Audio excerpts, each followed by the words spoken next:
Hi everyone, I'm Baz. This is I Sharpen, and today I'm sharpening 3 different knives.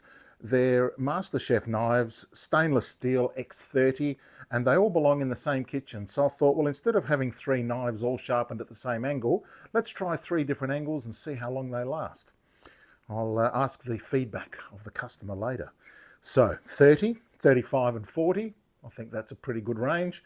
The 30 should be sharper and the 40 should last longer. So we'll see how we go. Start off with a 30. Clamp it up. These are in pretty good condition, so I'm going to sharpen them on the 1000 grit, so straight up on the finishing grade, and they should come up pretty good. No chips or any damage. So make sure they're straight. Get my angle master. Set it up to 15, this one already is. Couple of seconds. Drop it down a little bit.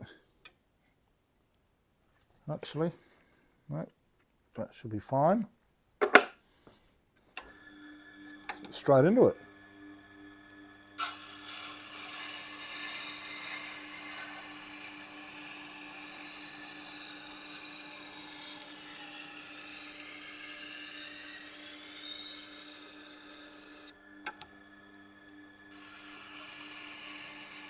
Always start at the tip first, which is the opposite to what everybody tells you to do.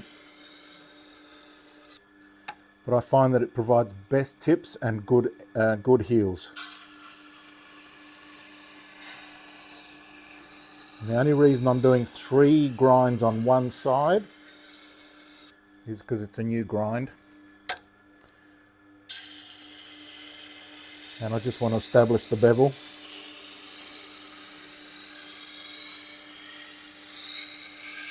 And I'm on the fine setting as well.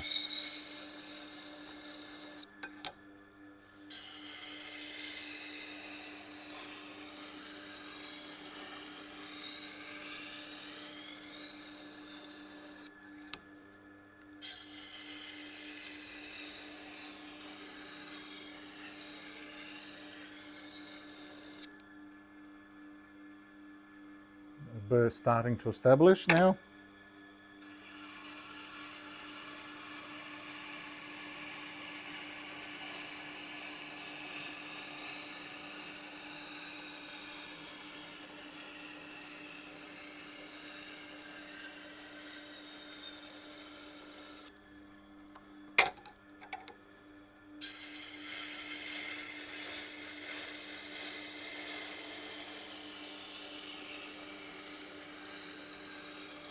Once I've started to feel a burr, then I'll go to 1 grind per side, just to make it even. Yeah, about halfway across now.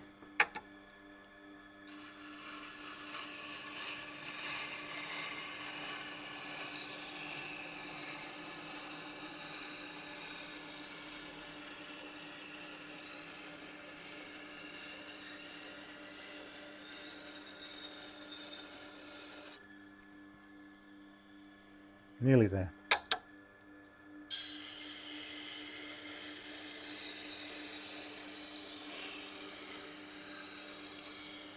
And like I said, these blades are fairly thin, so we should see a difference in bevel height, but not so much. You'll notice it more on the thicker knives than you will on the thinner knives. These are very thin and they slice very well. I've had great success sharpening these, and they've got great handles. They've got a good pinch grip angle there. They're great knives. Inexpensive.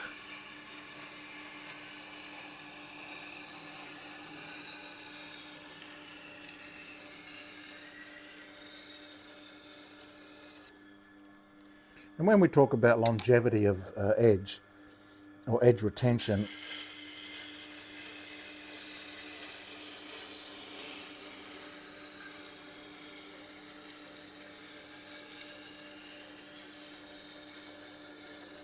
that's really only a factor in commercial kitchens. The edge retention on a domestic knife is really, you can't worry about that too much because they last for such a long time. How many of you know knives that have been unsharpened for 20 years and still work not bad? So, okay, that's finished. We'll, while I've got it running, I'll keep it in the jig. We'll just quickly take that burr off.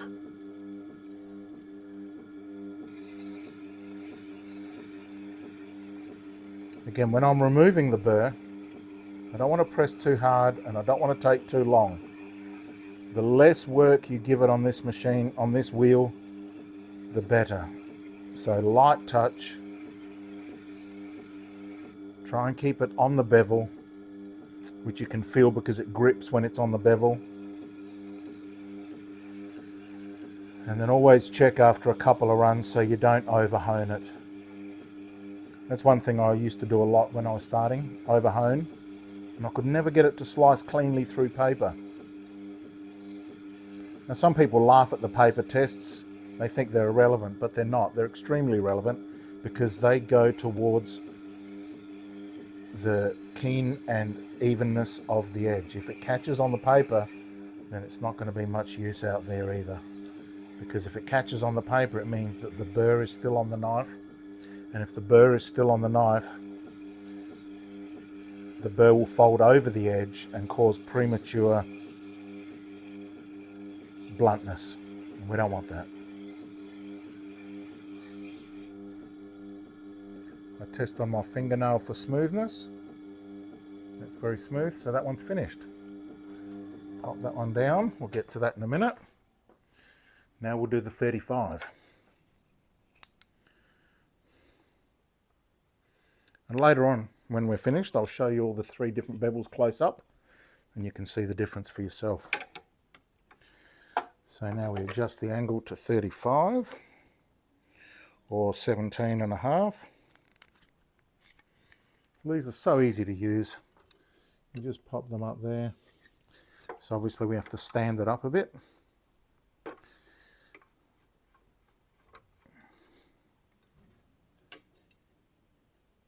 Bit more. Nice. Lock it in. Just dress that wheel again in case it's getting too smooth.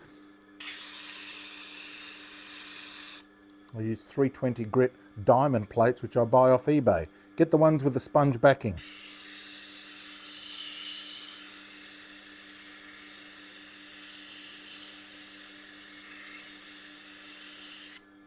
This is an idea I got off Knife Grinders Australia, Dr. Vadim, rest in peace. He put us onto this idea first, and I love it. I think it's great. Now the 35 degree, because the knife is more upright, should get us a burr a bit quicker than the 30 degree. So I'll just give this 2 passes per side to initialize.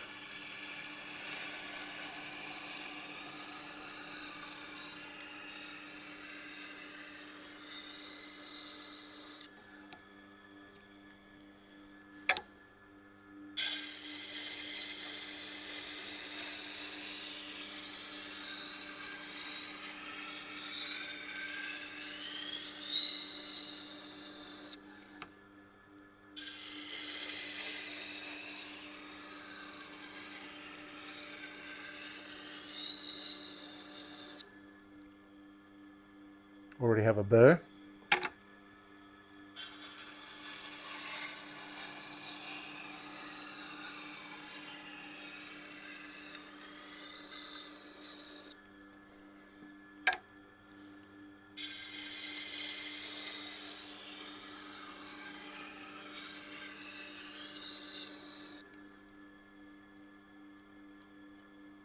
That's done. Doesn't take long when the knives are in good condition. People think the Tormek is slow. It can be, but it's not always.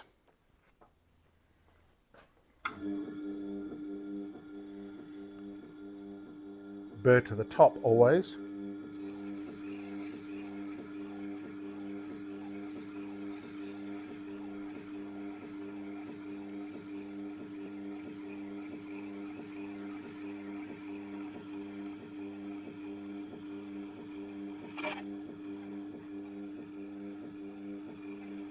Watch those tips when you come at them because they'll dig into the leather. This poor wheel has been through so much. The honing wheel, I mean. And some of you might be wondering what this black wheel is here.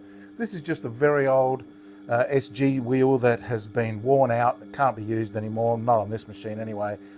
And the reason is, as you're grinding, it bumps into these things, so that's finished. And I've just wrapped it in some gaff tape and use it as a counterweight, because without that, this makes noises. So we don't want that. I'm lucky enough to have 2 machines, which makes the process faster.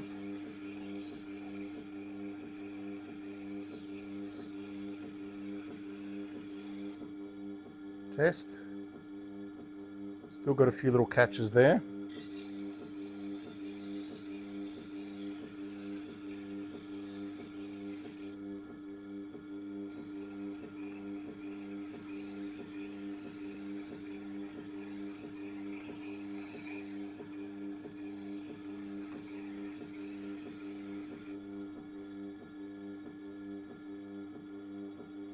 That's done. I'll pop that one on the bench. I'll kangaroo strop them in a minute. And now onto the 40. 40 is a pretty common angle from the store when you buy them. They often come 40 degrees. 30 degrees is not that common. Now this one's got a few little chips. So what I might do is I might just, well, before that I'll measure my angle. So take it out to 20 degrees per side. And we have to raise it up again. 1, 2, 3, 4, 5, 6, 7, 8, 9. Too far. 7 was the go. Perfect. So I'll just give it a quick touch of 80. To reduce the wheel grip down to 250.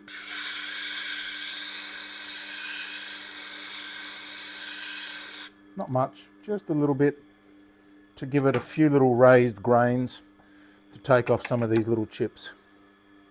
But again, at 40 degrees, it's going to be quite aggressive on the edge, so it shouldn't take long to take those out.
Let me have a look at it.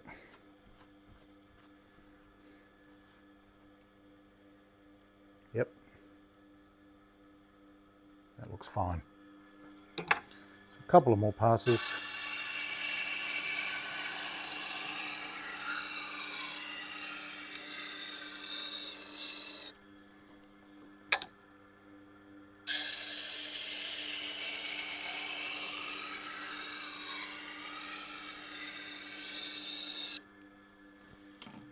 Now I'll smooth the wheel out with my 320, which reduces the wheel grit down to about 1,000. You can multiply the grit by 3 to get a rough estimate of what the wheel will be when you're done.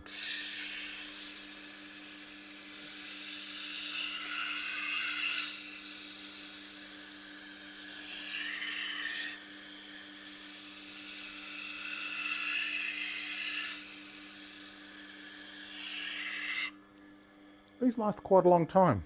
This one's being used a fair bit. You can see the rusty bits are where the wheel is worn out. And so I just, I can use these bits here or all along here, or this bit here is good, or this edge is still good, this corner is still good. And you can easily use a corner just like that.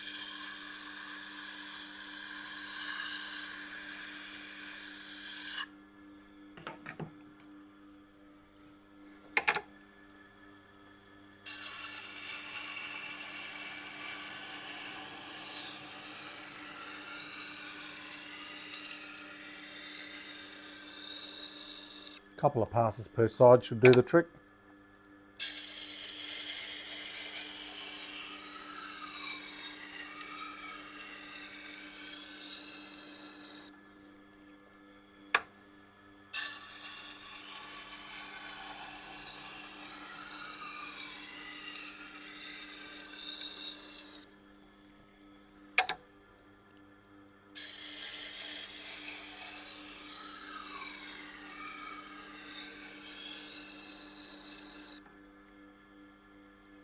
Great.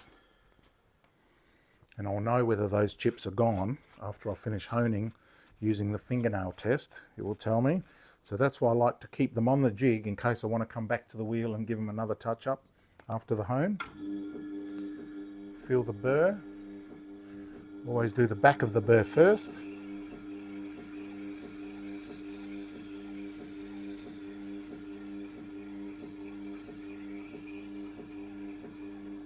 Now, I loaded the wheel up a fair bit, but just put a little bit on. You don't need that much.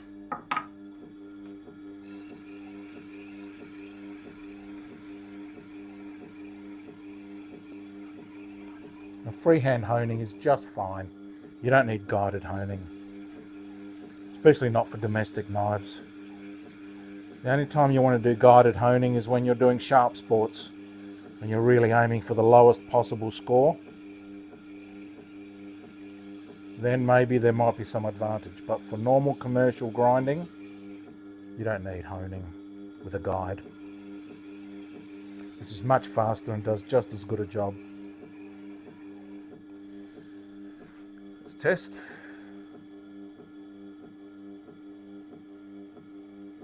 Feels smooth. So that's done. Next we'll move to the kangaroo tail, and they should all be done.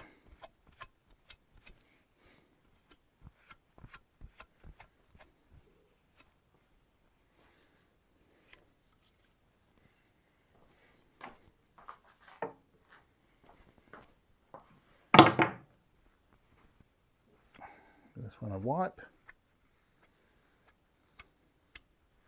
This is a danger moment. Please be very careful when you're doing this.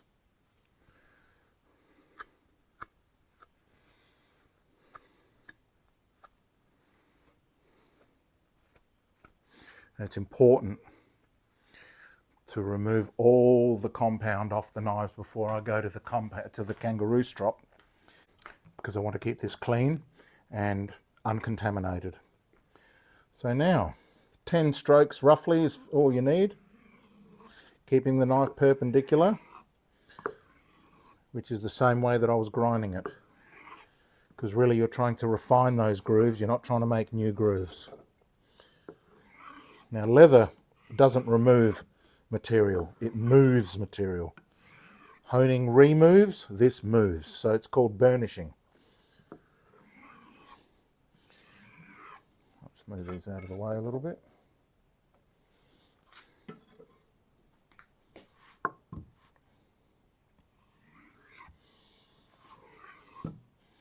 And the good thing about the kangaroo tail is the ridges that are on the tail remove the burr root, the root of the burr. That's why I like to use them. Another great tip by Dr. Vadim from Knife Grinders Australia. I really suggest you go to his channel, which still exists.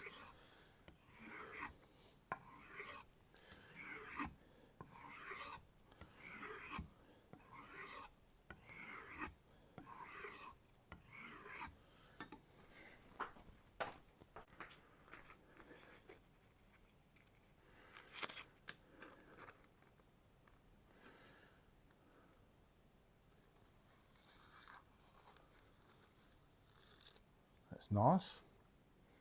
I'm going to give them a quick run on the suede on the hanging strop after I'm finished. But, so that's the 30. Let's do the 35 now. And I could be tripping, but I can sometimes hear this crackling and removing something. It seems metallic sort of a sound. And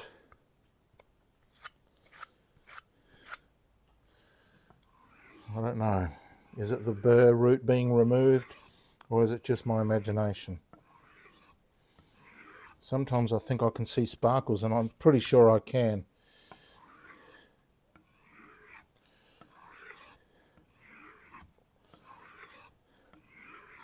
I've tried doing less than 10. It doesn't work.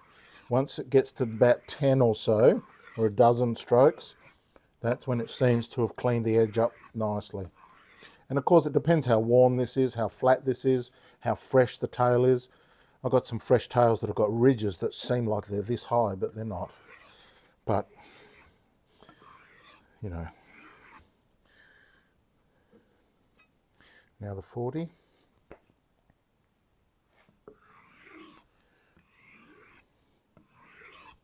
Oh, we forgot to test the 35. Let's test the 35.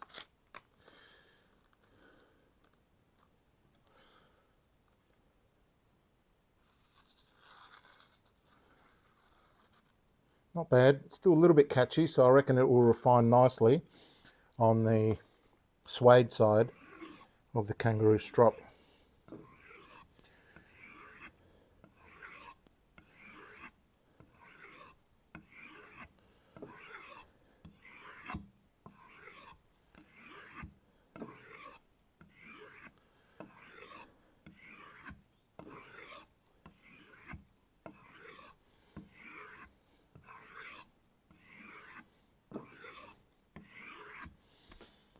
Okay, let's try the 40.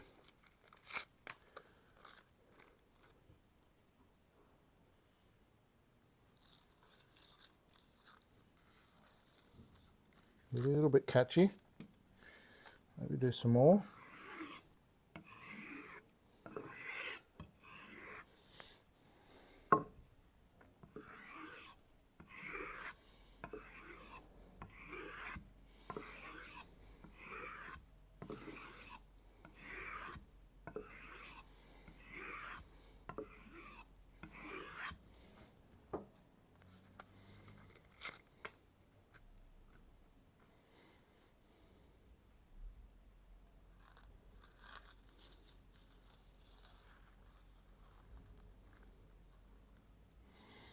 A little bit rough, but I think that's the limit of this.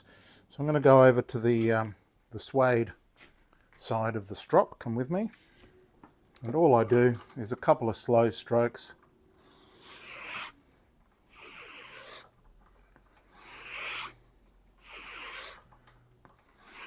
Focusing on the apex.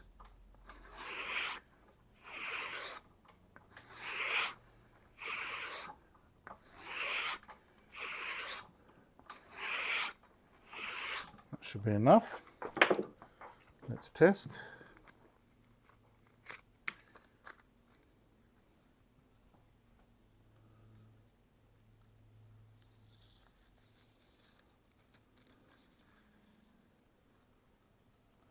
Nice.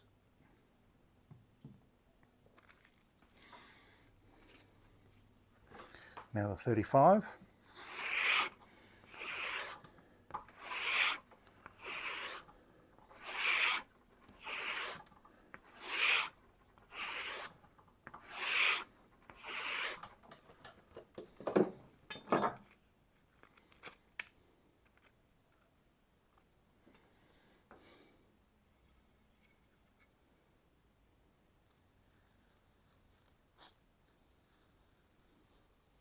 Beautiful.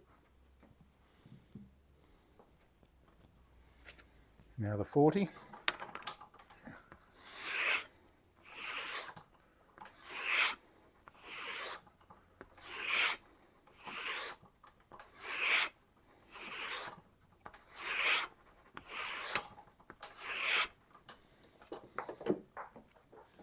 See if we can get this to glide. The steeper the angle, the more difficult this is, because geometry matters.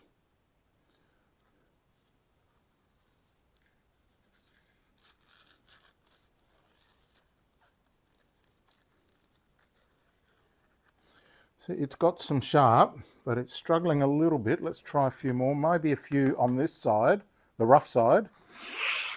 You can hear the difference.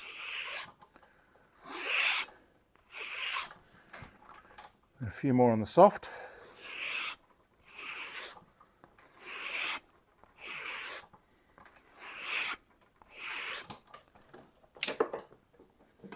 Let's see how we go.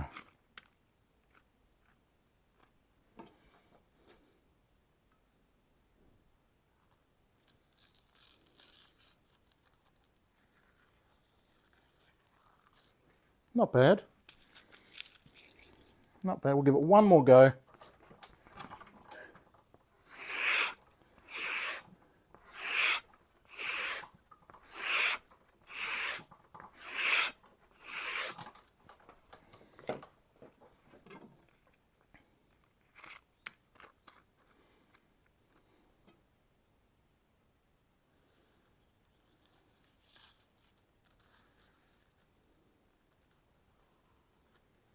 I'm happy with that, being a 40. So let's just do one more paper trick over on the bench. But before we do that, I want to show you the bevels.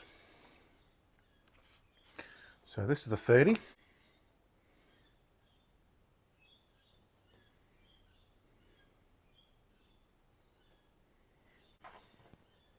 The 35. You can see that's a bit smaller. And the 40. You can see that's quite a bit smaller.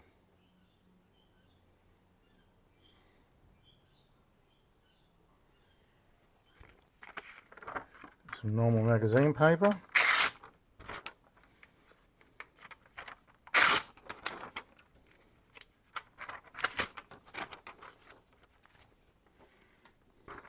We'll do it long ways, which is the difficult way. See how they perform.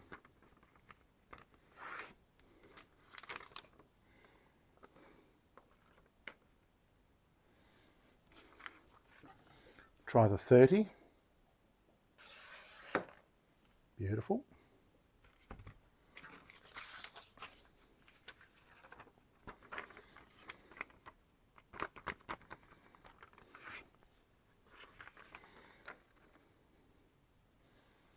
The 35.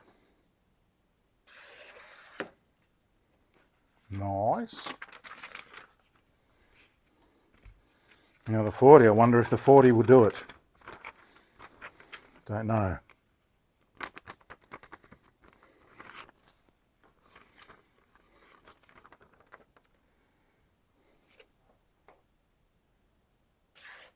Ooh, bit pushy.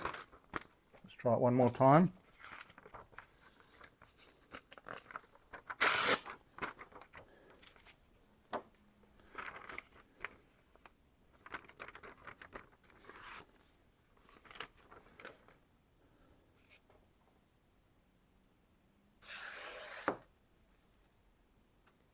$40. So there you have it. 3 knives, identical, same steels, sharpened at 3 different angles. And I suspect that the 30 will feel sharper for the fine stuff. The 35 should be in the middle, and the 40 should last a lot longer. It should be sharper for longer. You can tell that if you treat the edges correctly, they can all be as sharp as each other initially.